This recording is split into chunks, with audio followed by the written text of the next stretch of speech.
ธัมมิโนอุปจิตตวานิรุชชันติเตสังอุปสมโมสุโขสัพเพสัตตามรันติจามาริงสุจามาริสเร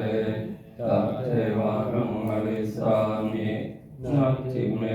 ทัสสัมสยโยสาธุสาธุสาธุอาโปโมตัสสะภะคะวะโตอะระหะโตสัมมาสัมพุทธัสสะนะโมตัสสะภะคะวะโตอะระหะนะสัมปันนังสาลินังสามะมะทีฆารตังหิตายะสุขายะพวกขน้อยทั้งหลาย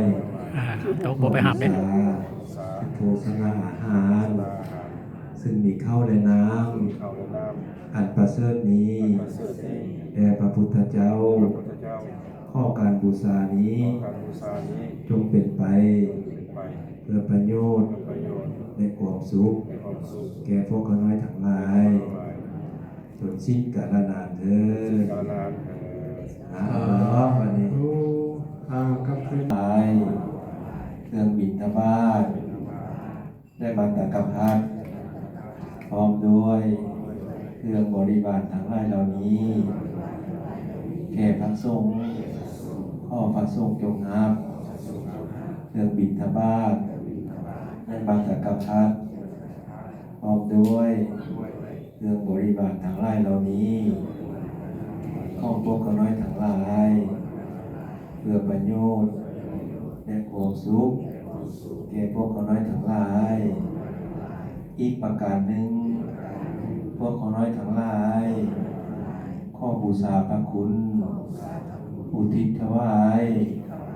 กุศลผลบุญนี้ไปให้แก่องค์สมเด็จพระอุปาลีเมธีจารย์สาธุใหญ่จันทีจันทวังโส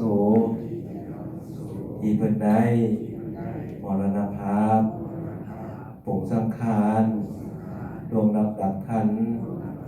ไปสู่ปารโลกเบื้องหน้านั้นแล้ว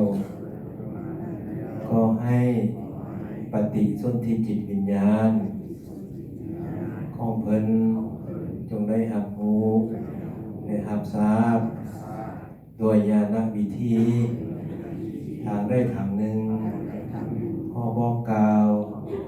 เราเทวาที่มีหูแจ้งตาทิพย์จงได้นำข่าวสารการกุศลนี้ไปแจ้งให้เพิ่นทราบและขอให้เพิ่นมาโมทนาฮับเอาคันฮับเอาแล้วขอจงให้เพิ่นได้ไปสู่สุคติภพในโลกสวรรค์ชั้นฟ้า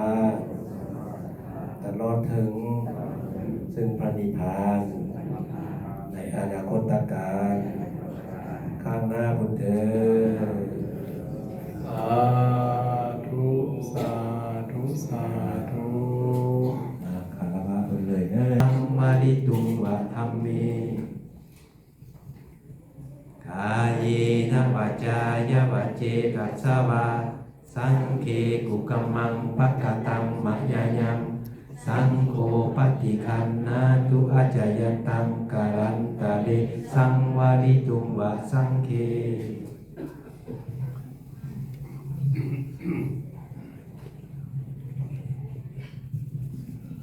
ตุมหังคิปะเมวะสมิจฉตุสัพเพปุเรนตุสังกปาจันโทปนรสโสยะถามณิโชติรสโสยะถาทิโยวิวันจันตุสัพพะโลกวินาศตุมาเตภวันวันตรายโยสุขีทีขายุโกภวะอภิวาทนาสิริสเนจังวัฏฏาปัจจายิโสอุปกา